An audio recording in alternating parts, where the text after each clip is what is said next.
하나님, 이 시간 주님의 말씀을 사모합니다. 어디로 가야 할지, 무엇을 행해야 할지, 우리의 삶의 비전과 목표는 어떻게 삼아야 할지 알지 못하는 우리에게 하나님의 음성을 들려주셔서 이 세상을 살아감에 있어 혼돈되어지지 아니하고 방황하지 아니하며 주님께서 우리로 하여금 예비해 놓으신 그 길로 걸어갈 수 있도록 인도하여 주옵소서. 말씀의 사모함 가운데에 우리가 그 말씀을 받습니다. 아멘으로 화답하며 말씀을 마음에 새기게 하시고 그 말씀대로 순종하여 하나님께서 우리를 통해 이루시고자 하는 놀라운 일들을 넉넉히 감당할 수 있도록 인도하여 주옵소서. 말씀을 증거하는 자나 듣는 자가 한 가지로 은혜 되게 하시고 하나님의 하나님 되심을 깨닫는 귀한 은혜의 시간 되게 하옵소서. 감사를 드리며 예수님의 이름으로 기도드립니다. 아멘. 할렐루야. 아멘. 할렐루야. 아멘. 거룩한 주일 아침에 하나님 앞에 나와 예배하시는 여러분 모두에게 하나님의 크신 은혜와 축복이 가득하시기를 주님의 이름으로 축원합니다. 축원합니다. 옆에 있는 분들하고 한번 인사해 보시겠습니까? 잘 오셨습니다. 잘 오신 줄로 믿습니다. 미국에 보면 그 조지 바나라고 하는 교회 성장학자가 있습니다. 그 이제 조지 바나 리서치라고 해서 연구소인데요. 교회 성장 연구소 이렇게 표현을 합니다. 근데 거기에서 아주 재미난 발표를 하나 낸 적이 있습니다. 그 발표가 뭐냐면 성장하는 교회는 분명한 이유가 있다는 거예요. 그냥 아무 교회나 성장하는 것이 아니라 성장하는 교회에는 분명한 그런 나름대로의 이유가 있다는 거죠. 근데 그 성장하는 교회 그 이유 중에 공통점이 있는데 그 중에 하나가 뭐냐면 담임 목회자가 설교할 때 담임 목회자의 목회 비전과 목회 철학을 계속해서 성도들에게 그 강조를 한다라고 하는 거예요.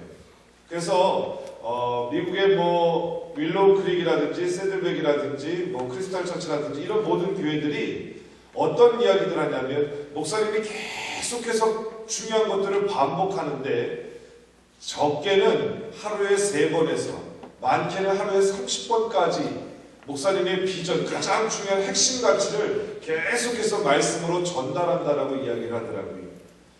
쉽게 얘기하면 그런 겁니다. 우리 교회는 이게 제일 중요합니다. 우리는 이거에 목숨 겁니다. 이런 것 말입니다. 여러분, 우리 영국교회는 뭐에 목숨 거는 교회지요? 뭐요? 예배와 전도로 부천의 장작교회를 이루기를 기도하고 있는 줄로 믿습니다. 우리가 이렇게 한마음 한뜻이 되어 기도하고 또 그 비전을 향해 달려나아가다 보면 하나님께서 놀랍게 우리의 삶 가운데 역사하실 줄로 믿습니다. 그런 영국교회 성도님 되어주시기를 주님의 이름으로 축원합니다. 교회가 하나님 앞에 귀하게 쓰임받는다면 그 이야기는 다르게 표현하면 어떤 이야기냐면 성도들의 가정에 하나님의 복이 임한다는 이야기인 줄로 믿습니다. 왜냐하면 하나님께서는 그냥 사역을 길로 내보내지 않으시거든요. 모세에게 사명을 주실 때 하나님께서 그에게 주셨던 것 또 하나가 뭐냐면 능력의 지팡이였습니다. 그 지팡이로 홍해를 가르니까 홍해가 갈라지고요. 반석을 치니까 물이 터져 나오지 않습니까? 마찬가지로 하나님께서 이 시대를 우리로 하여금 귀한 사역을 맡겨주신다면 그 말씀은 이 재단에 속한 우리 영국교회에 속한 모든 성도들의 가정마다 복이 임하게 되어질 줄로 믿습니다. 그러기에 저와 여러분들의 이 비전, 이 사명 가지고 함께 힘차게 달려나갈 수 있기를 주님의 이름으로 축원합니다. 얼마 전에 우리 교회에서 목사님들이 지방에 있는 목사님들이 다 오셨어요. 새벽에 오셔서 기도회를 했습니다. 금번 10월 27일부터 30일까지 있을 부흥성회를 위해서 준비하며 기도해야 되겠다라고 하는 마음이 있어서 목사님들이 다 모이셔서 함께 기도했던 시간이 있습니다. 우리 교회에서 부흥회가 진행이 되어지고 또 우리 교회에서 기도회가 진행이 되어지다 보니까 제가 그 시간에 설교를 하게 되었습니다. 제가 무슨 설교했을까요? 너무 갑자기 생뚱맞은 질문을 해서 뭐 이래? 제가 항상 그러지 않습니까? 제가 여러분들에게 질문을 드릴 때는 어떤 걸 드린다고요? 그 전에 이렇게 쭉 다 이렇게 깔아놓고 그 다음에 질문을 드린다고요. 제가 뭐에 대해서 설교했을까요? 이제 좀 이제 감이 오시는군요. 예배에 대해서 설교를 했습니다. 예배에 생명을 걸어라 라고 말입니다. 사실 목사님들 앞에서 예배에 대해서 설교한다고 하는 것이 좀 조심스럽습니다. 왜냐하면 연세가 높으시고 목회 경력이 많으신 목사님들도 계시기 때문에 니뽀 언덕이 앞에서 줄을 잡아 뭐 이렇게 생각하실까봐 참 조심스러웠습니다만, 제가 하나님께로부터 받은 가장 귀한 비전이고 사명이기에 두렵고 떨리는 마음으로 말씀을 전했습니다. 우리가 왜 예배가 중요한지, 왜 우리가 예배에 생명을 걸어야 되는지에 대해서 말씀을 증거했습니다. 예배가 다 끝나고 난 후에 목사님들이 저에게 오셔서 이런 말씀들 하시더라고요. 여러분의 목사님들이 이런 말씀을 하십니다. 김 목사, 많이 은혜 받았어. 내가 참 많이 도전받았네. 예배가 그런 건데 내가 미처 무감각하게 지냈었던 것 같아 라고 하는 이야기를, 또 어떤 목사님은 김 목사 너무너무 좋았다고, 너무너무 고맙다고, 정말 예배가 왜 중요한지를 깨닫게 되었다고, 나도 이제 교회로 돌아가서 성도들에게 예배에 대해서 다시 한번 강조해야 되겠다고 그런 이야기를 하시는 목사님들이 있었습니다. 또 어떤 목사님이 이렇게 말씀하십니다. 늘 예배를 인도하는 입장에 있다 보니까, 예배 드리는 입장이 아니라 예배를 인도하는, 여러분들은 지금 정면을 보시면서 앞에는 뭐가 있나요?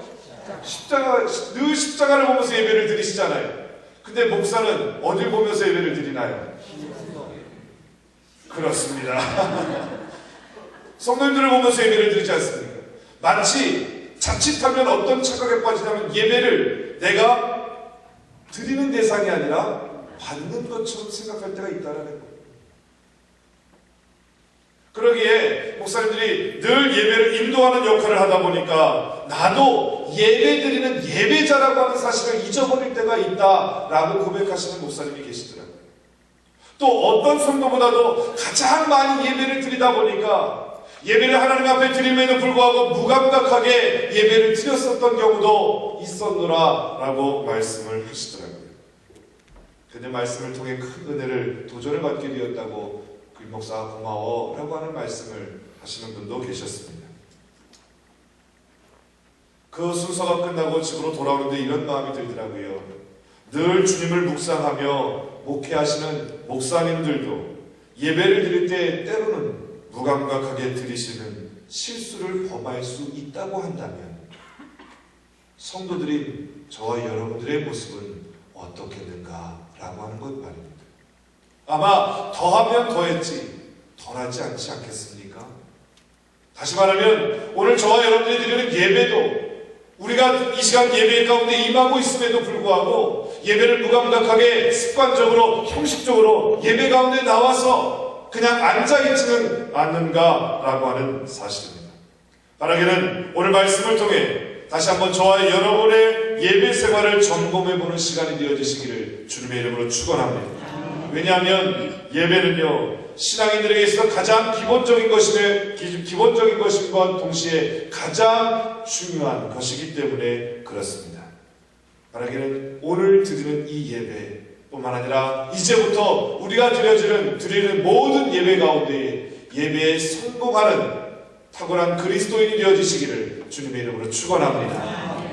오늘 본문 말씀은 민수기 1장에 있는 말씀입니다. 민수기를 살피기 위해서 먼저 민수기 전체에 대한 내용을 좀 개략적으로 말씀을 드리면 이렇습니다. 민수기는요 이제 애굽에서 이스라엘 백성이 하나님의 도우심으로 말미암아 극적으로 탈출을 했습니다. 그래서 이 탈출한 이스라엘 백성들 이제 광야길을 지나가는데 하나님이 잠깐 하고 멈추시게 하는 거예요. 이스라엘 백성들이 하나님이 잠깐 하니까 멈췄습니다. 그러면서 하나님께서 이야기하십니다. 야 너희들 백성들 중에서 12지파 중에서 전쟁에 나갈 수 있는 20세 이상, 만 20세 이상의 남자들의 숫자를 다 세라. 12지파 다 동일하게 해라 라고 말씀하시는 거예요. 어디에 나갈지 사람들? 어디에 나간다고요? 전쟁에 나간다는 거예요. 무슨 얘기입니까? 애굽에서 해방되어지기만 하면 우리의 삶은 너무너무 형통한, 만사형통한 가나안의 축복이 우리에게 곧장 임하여질 거라고 생각이 되어지는데 아니라는 거예요. 광야라고 하는 고난의 길이 있다는 겁니다. 그 광야라고 하는 고난의 길을 통과할 때는 어쩔 수 없이 이방 민족들과 치러야 할 전쟁이 있다는 거예요.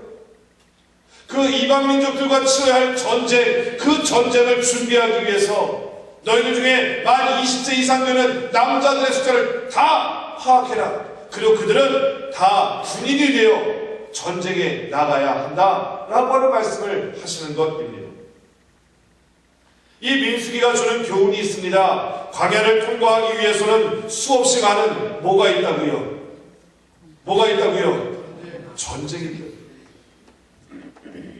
애굽에서 나오면 다 되어지는 것이 아니라 광야를 통과하는 과정 속에서는 수없이 많은 끊임없는 전쟁이 우리를 기다리고 있다는 사실입니다. 이 말씀은 오늘을 살아가는 저와 여러분들에게도 동일하게 적용이 되어집니다. 왜요? 우리가 살아가고 있는 바로 지금 이 시대가 광야와 같기 때문인 줄로 믿습니다. 세상에서 살던 저와 여러분들이 예수 그리스도를 믿어 구원을 얻었습니다. 마치 애굽에 있던 이스라엘 백성이 애굽에서 건져냄을 받았던 것처럼 말입니다. 그러기에 저와 여러분들은 구원받은 저와 여러분들이 이 땅 가운데서 살아가는 이 시대가 바로 이스라엘 백성이 통과했던 광야와 똑같다는 거예요. 그러기에 예수 그리스도를 믿음에도 불구하고 우리가 이 땅 가운데서 치러야 할 전쟁이 수없이 많은 거예요. 영적인 전쟁뿐만 아니라 이런저런 삶의 모양들로 인하여 치러야 할 전쟁이 우리 앞에 너무도 많이 쌓여 있다라고 하는 이야기입니다. 그러기에 민수기를 통해서 우리가 깨달을 수 있는 것은 우리가 광야와 같은 이 세상 가운데 살아가면서 수없이 많은 전쟁이 우리 앞에 도사리고 있다라고 하는 사실. 그러면 민수기를 살펴보면서 어떻게 이 광야를 치열한 전쟁을 승리하며 나아갈 수 있는가를 우리가 민수기를 통해 배움으로 인해 오늘 저와 여러분의 삶 가운데도 그 말씀을 적용함으로 인하여서 광야와 같은 이 세상을 승리하며 살아갈 수 있는 비결이 무엇인지를 우리가 살펴보아야 한다는 사실입니다. 그런 의미에서 민수기는 중요한 말씀입니다. 민수기 1장에 보면 하나님께서 이스라엘 백성들에게 20세 이상 남자들의 숫자를 다 파악하라고 이야기하십니다. 그런데 단이라고 하는 47절 말씀 첫 번째 단어가 뭐죠? 뭐예요? 그러나 라고 얘기해요. 그러나 야 모든 지파의 남자 20세 이상 된 남자의 숫자를 파악해. 그러나 라고 얘기해요. 예외가 있다는 겁니다. 누구요? 레위 지파. 레위 지파는 남자들의 숫자를 세라 마라 세지 말라고 이야기하죠. 레위 지파 남자들의 숫자를 파악하지 않았을까요? 아니요. 민수기 3장에 가보면 레위 지파 사람들 남자의 숫자를 파악하는데 더 세밀하게 파악합니다. 다른 지파는 20세 이상 된 남자의 숫자만을 파악하는데 레위 지파는요 1개월 이상 된 남자의 숫자를 다 파악합니다. 목사님 이야기가 다르잖아요. 아니 다른 게 아닙니다. 제가 설명을 해볼게요. 여러분 민수기 1장 47절에 나와 있는 레위 지파 사람들은 숫자를 세지 마라 라고 하는 이 말은요 지금 이 숫자를 세는 이유가 뭐라고 그랬어요? 전쟁에 나가기 위해서라고 그랬어요. 전쟁에 나가기 위해서 이스라엘 지파의 모든 남자 만 20세 이상 된 사람들의 숫자를 세라. 그러나 레위 지파는 세지 마라. 그 말은요 레위 지파에게 인구 조사를 하지 않았다 그 얘기가 아니라 어디 나가지 않는다? 전쟁에 나가지 않는다는 얘기. 레위 지파는 전쟁에 나간다 안 나간다? 안 나간다는 이야기입니다. 레위 지파는 전쟁에 나가지 않는 지파이기 때문에 숫자에 넣지 말라는 얘기. 그러면 레위 지파는 왜 전쟁에 나가지 않을까요? 이스라엘의 12지파가 다 전쟁터에 나가는데 왜 레위 지파만큼은 전쟁터에 나가지 않는다라고 성경은 말하고 있을까요? 여러분 여기에 중요한 핵심이 있습니다. 레위 지파는 뭐 하는 일에 예배하는 일에 따로 구분되어진 지파예요. 뭐 하는 일에 따로 구분되어졌다고요? 예배. 레위 지파가 하는 일은 오직 예배 드리는 거였어요. 다른 지파들이 전쟁터에 나갈 때도 레위 지파는 성전에서 성막에서 하나님 앞에 예배 드리는 거예요. 레위 지파는 철저하게 예배를 위하여 구별된 지파입니다. 그런 의미에서 레위 지파는 우리에게 시사하는 바가 많습니다. 마찬가지로 저와 여러분들의 인생에 있어서 레위 지파와 같이 예배를 위해 따로 구별된 시간이 우리의 삶 가운데는 분명히 있어야 할 줄로 믿습니다. 지금부터 드리는 얘기는 조금 어려운 얘기니까 혹시 이해가 안 되시면 그냥 내려놓으셔도 괜찮습니다. 레위 지파, 예배를 위해 따로 구별된 지파구나. 그래, 내 인생에도 따로 예배를 구별해둬야 되겠다. 요것을 생각하시면 될 거고요. 지금부터 드리는 이야기는 이해하실 수 있는 분은 이해하시고 이해하지 못하시는 분들도 괜찮습니다. 여러분, 하나님께서 애굽에 있는 이스라엘 백성들을 해방하시기 위해서 10가지의 재앙을 애굽 전역에 허락하십니다. 근데 애굽 전역에 10가지 재앙을 허락하실 때 마지막 재앙이 뭔지 아십니까? 뭐라고요? 장자의 죽음. 사람에게서부터 짐승에 이르기까지 모든 장자를 다 죽입니다. 그 장자의 죽음이 일어나고 나니까 애굽의 바로왕이 두 손 두 발을 다 들고 이스라엘 백성을 내보내 주게 되어졌던 거예요.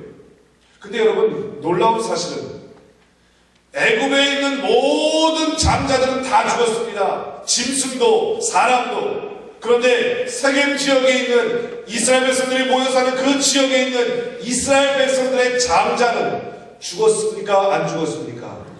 안 죽습니다. 안 죽어요.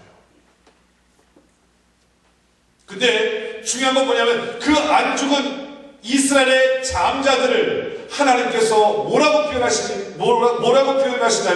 그 죽지 않은 자들은 이제 내 것이다 라고 말씀하시는 거예요. 누구 것이라고요? 하나님의 것이라는 거예요. 왜? 죽어야 마땅한 자들임에도 불구하고 내가 그들을 죽이지 않았어. 그러니 그들은 죽은 거와 같이 너희들을 위해서 살아가는 자가 아니라 누구를 위해 헌신하는 자가 되어야 된다.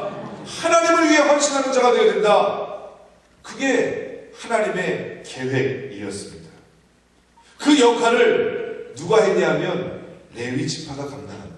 장자와 같은 역할을 누가 감당했다고요? 레위 지파.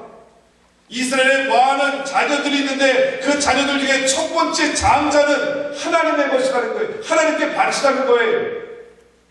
하나님께 바치라는 얘기가 하나님께 제물로 드리라는 얘기가 아니라 하나님의 일을 위해 따로 구별해 둔 자로 구별해 두라는 이야기입니다. 따로 구별해 두는 거예요. 죽어야 마땅한 자가 하나님의 은혜로 살아있기에 그 자를 죽은 셈 치고 하나님께 바쳐서 하나님의 일을 감당하는 자로 삼아라. 그게 장자의 역할이었습니다. 근데 그 장자 역할을 누가 대신하냐면요, 레위 지파가 하는 겁니다. 그래서 그 레위 지파를 뭐라고 표현하냐면 레위 지파는 내 것이다 라고 이야기합니다. 레위 지파가 하나님의 것이기에 누구만을 위하여? 하나님만을 위하여 예배하는 일에 따로 구별되어지는 거예요. 이해가 되십니까? 성경을 한번 찾아보시기 바랍니다. 민수기 3장 12절 한번 읽어보도록 합니다. 읽습니다. 시작.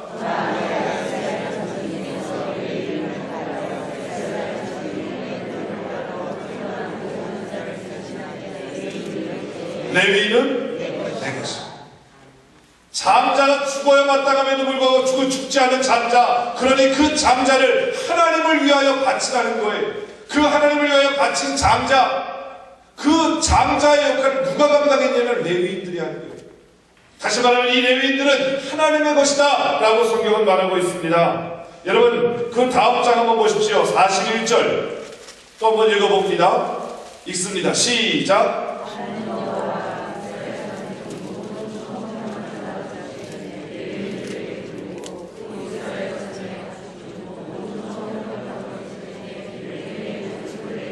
네, 요걸 읽어보시니까 이해가 되십니까? 네, 나는 여호와라. 이스라엘 자손 중 모든 처음 태어난 자, 장자를 이야기하는 겁니다. 장자를 대신해서 누구를 내게 돌리라? 누구를? 레위인을 내게 돌리라. 그리고 이스라엘 자손의 가축 중에서는 처음 태어난 것 대신에 레위인의 가축을 내게 돌리라. 다시 말하면 레위는 장자를 대신해서 나에게 바쳐진 지파다라고 이야기하는 거예요. 45절도 한번 읽어보기를 원합니다. 45절입니다. 읽습니다. 시작.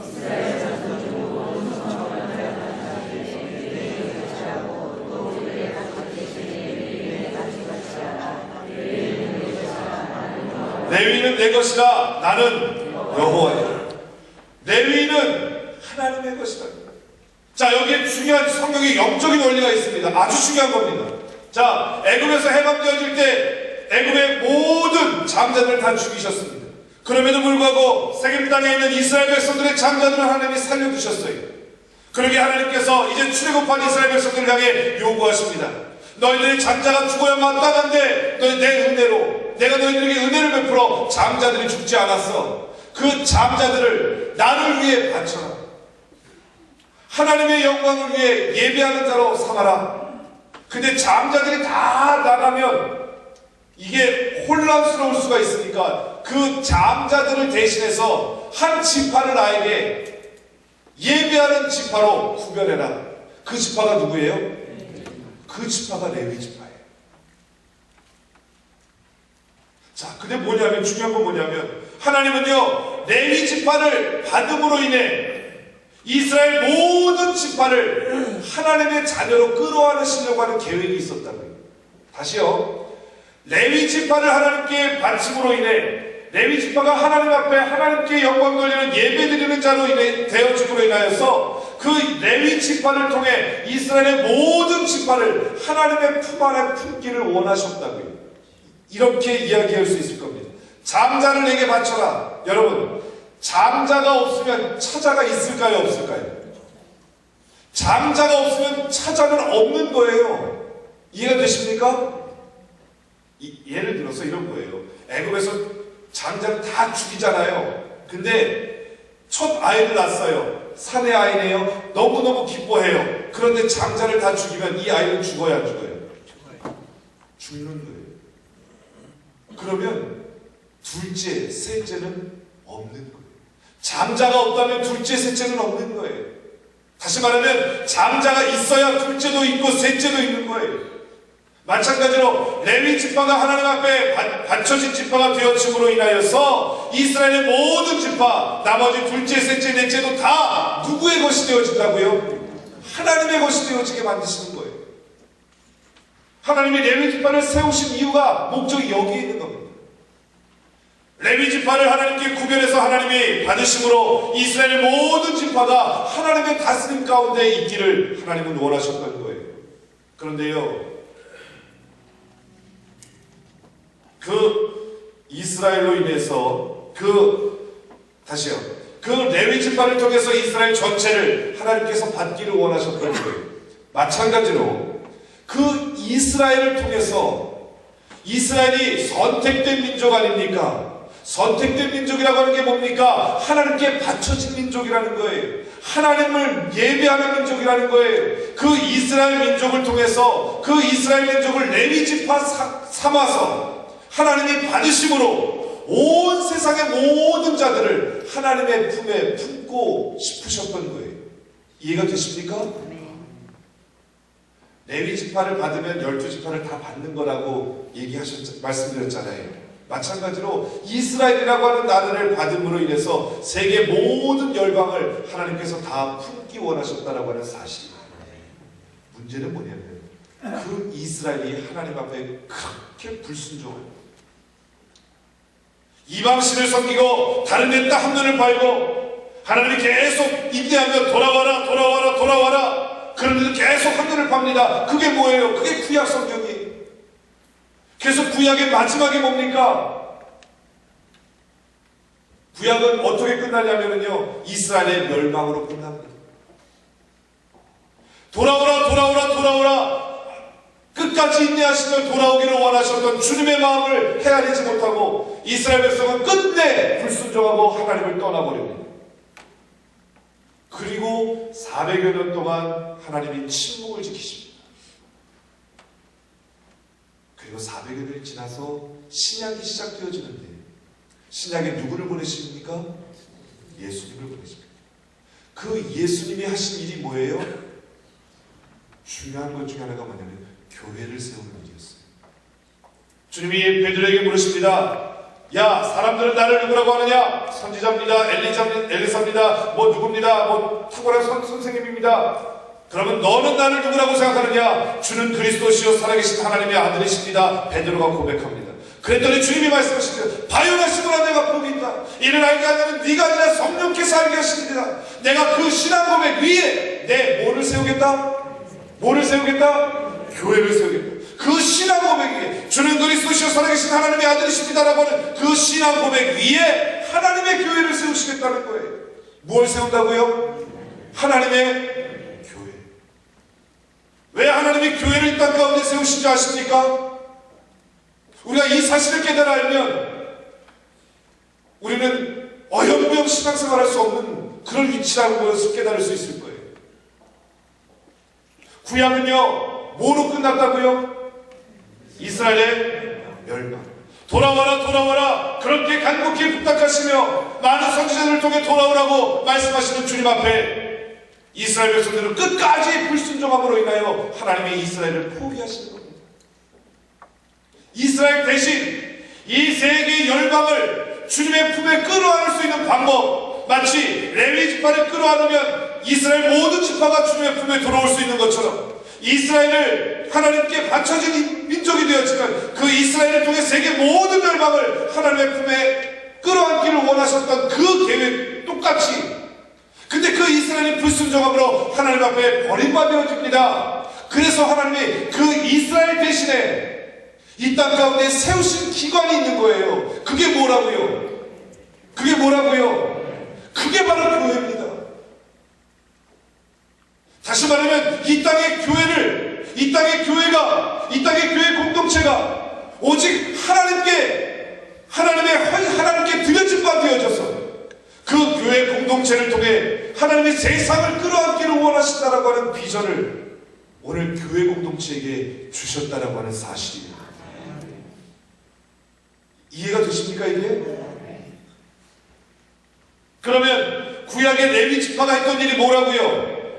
뭐 하는 일 했다고요? 오늘 민수기에 보니까 레위 지파는요 전쟁에 나가지 않는데요 뭐 하는데요? 예배 드리는 거예요. 뭐 예배의 목숨을 거는 거예요. 여러분 그러기에 교회는 뭐의 목숨을 걸어야 돼요? 깨달아지십니까? 왜 예배가 중요한지 이해가 되십니까? 예배를 놓치면 다 놓치는 거예요. 레위 지파는 예배를 위해 따로 구별되어졌던 민족입니다. 근데 그 예배가 무너짐으로 말미암아 이스라엘의 우상 숭배가 들어오게 되어졌습니다.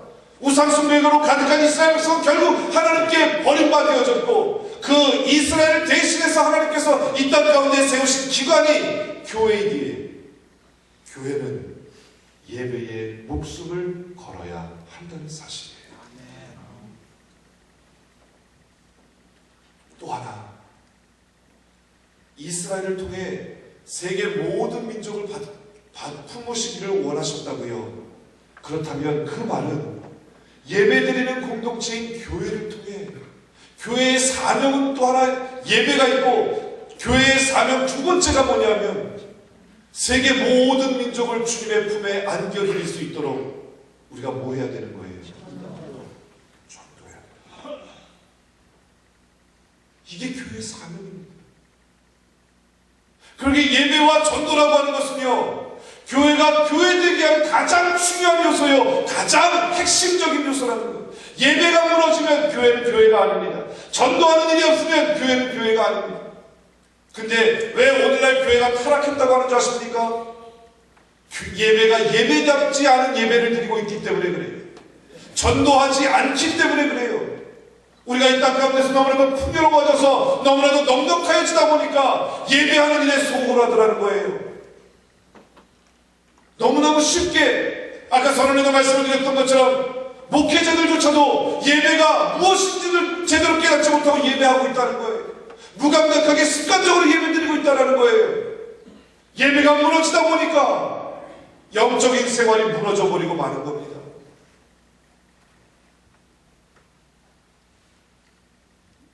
저는 구약을 읽으면서 이스라엘 백성들을 향해 주님께서 돌아와라 돌아와라 너 그러면 안 돼 안 돼 라고 말씀하시는 그 말씀이 오늘날 교회를 향해 하시는 말씀인 것처럼 들려집니다. 돌아오라고 그렇게 요구하셨음에도 돌아오지 않던 이스라엘을 하나님은 끝내는 포기하셨던 거죠. 돌아오라 돌아오라 말씀하시는 교회 공동체를 향해 돌아오라고 너희들 그러면 안 된다고 말씀하시는 주님의 말씀 앞에 우리가 영적으로 깨닫지 못하고 끝까지 예배가 무너지고 전도가 무너지는 그런 삶을 살게 되어진다면 어쩌면 말입니다. 하나님의 교회 공동체도 포기하실지도 몰라요. 얼마나 두려운 이야기입니까? 저는 그래서 누구를 만나도 어디를 가도 제일 먼저 하는 얘기가 예배입니다. 레위 지파는요 예배드리는 일에 목숨을 걸었습니다. 레위 지파만 예배를 드리는 일에 목숨을 걸었던 것이 아니라 이스라엘 전체가 예배를 위해 목숨을 걸었던 민족이라고 말할 수 있을 겁니다. 왜요? 그 구약시대의 전쟁은 지금처럼 무기가 최첨단되고 이런 게 아니잖아요. 그냥 곡괭이 같은 거 들고 싸우는 거거든요. 여러분 곡괭이 들고 싸울 때 전쟁에서 이길 수 있는 비결이 뭔지 아십니까? 사람 숫자 많으면 이기는 거예요. 뭐가 많으면 이긴다고요? 사람 숫자. 그래서 시편에 보면 뭐라고 되어 있냐면 하나님께서 자녀를 주셨는데 그 자녀는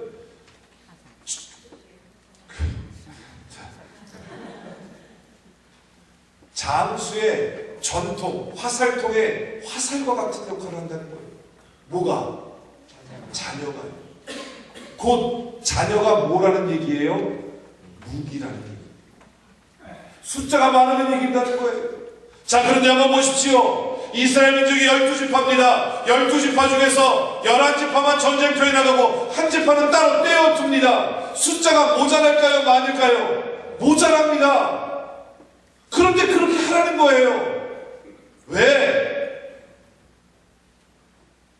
여기에 중요한 원리가 있습니다. 이스라엘은 군사력에 좌지우지되는 민족이 아니라 경제력에 좌지우지되는 민족이 아니라 예배에 좌지우지되는 민족이라는 거예요. 다시 말하면 예배에 목숨을 걸었던 민족이라고 하는 사실입니다. 예배를 드릴 때 우리의 삶에 승리할 수 있다는 거예요. 예배를 드릴 때 광야와 같은 이 세상을 잘 통과할 수 있다는 겁니다. 이게 하나님의 방법이에요. 인간의 방법으로는 더 많은 군사가 있어야 숫자가 많아야 전쟁에 이길 거라고 생각하지만 하나님의 방법은 다르다는 거예요. 전쟁은 숫자가 중요한 게 아니라는 겁니다. 예배하는 자가 이긴다는 거예요. 12분의 1을 때려 먹는다는 것, 이거는 말처럼 그렇게 쉬운 일이 아닙니다. 그런데 그렇게 하라고 하는 것, 그것이 가장 중요한 것이다라고 말씀하고 있기 때문입니다. 마찬가지로 오늘을 살아가는 저와 여러분들의 삶 가운데도 우리가 이 땅 가운데 광야와 같은 이 세상을 승리하며 살아가기 위해서는 인생의 어느 정도는 12분의 1은 예배를 위해서 뚝 떼어낼 줄 아는 자가 되어야 한다는 사실입니다. 그렇게 되어진다면 이스라엘 민족과 같은 강력한 하나님의 백성이 되어질 수 있다. 이게 하나님께서 민수기를 통해서 오늘 저와 여러분의 삶 가운데 주시는 가장 중요한 메시지입니다. 삶을 지탱해 나가는 원동력이 어디에 있습니까? 어떤 분들은 그런 얘기 하시더라고요. 목사님, 저는 밥심으로 살아요. 뭐로 살아요? 중년 그 여성분들이 그런 얘기를 많이 하더라고요. 밥을 못 먹으면 막 손이 떨려서 아무것도 못하겠어요. 막.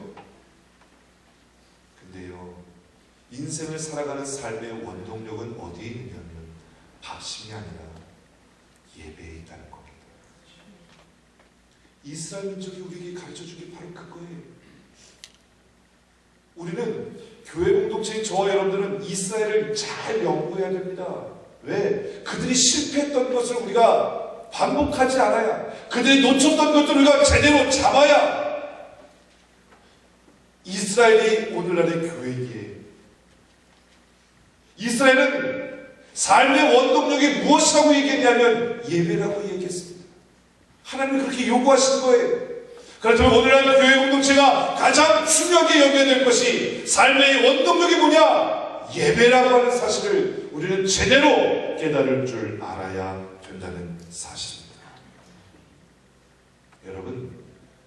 여러분은 여러분의 인생을 성공하기 위해서 여러분의 인생을 움직이게 하는 삶의 원동력이 무엇이라고 생각하십니까?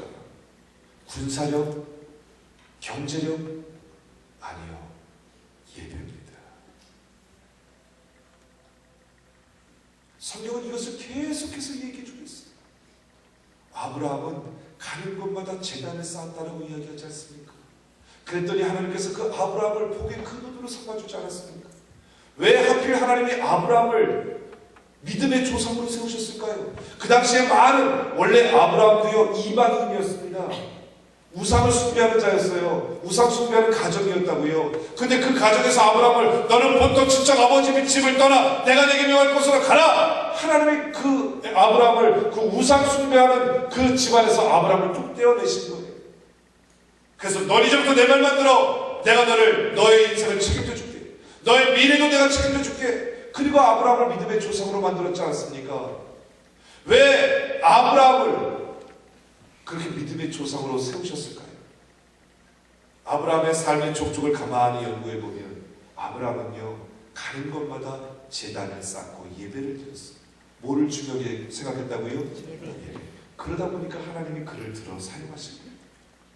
사도 바울은요 복음을 전하러 이방인을 향해 복음을 전하러 많이 돌아다니지 않았습니까? 그 돌아다니면서 제일 먼저 했던 게 뭔지 아십니까? 기도처를 찾는 일이었어요.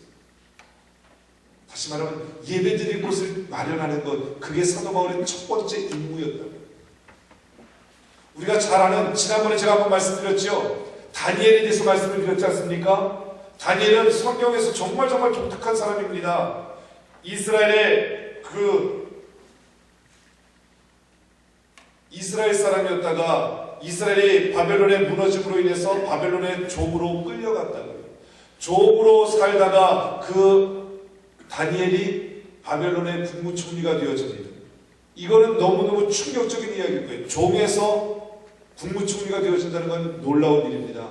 그런데 왕이 바뀝니다. 왕이 바뀌면 예전에 했던 그런 관리들은 다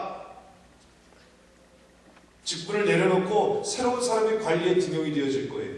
그런데 다니엘은 또 왕이 바뀌었는데도 계속 국무총리를 하는 거예요. 심지어는 바벨론이라고 하는 나라가 무너지고 메대라고 하는 나라가 그곳에 세워졌습니다. 나라가 바뀌었어요. 우리나라의 고려가 무너지고 조선이 세워졌던 것처럼. 그러면 고려의 충신은 곧 조선의 뭐가 될까요? 역적이 되는 거예요.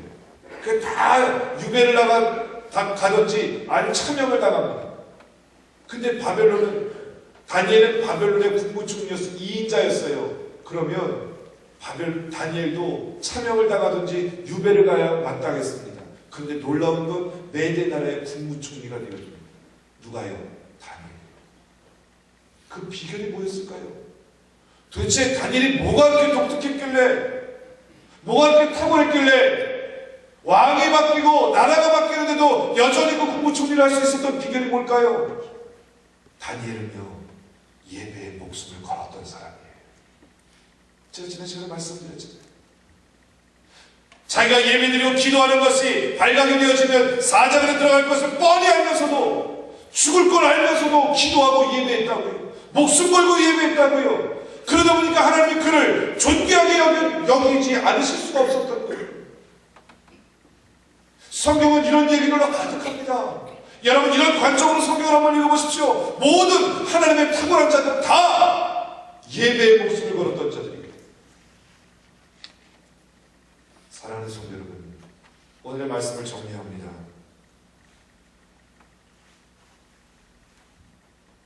오늘날 교회 공동체가 가장 중요하게 여겨야 될 것이 있다면 그것은 바로 예배인 줄로 믿습니다. 받기를 원하십니까?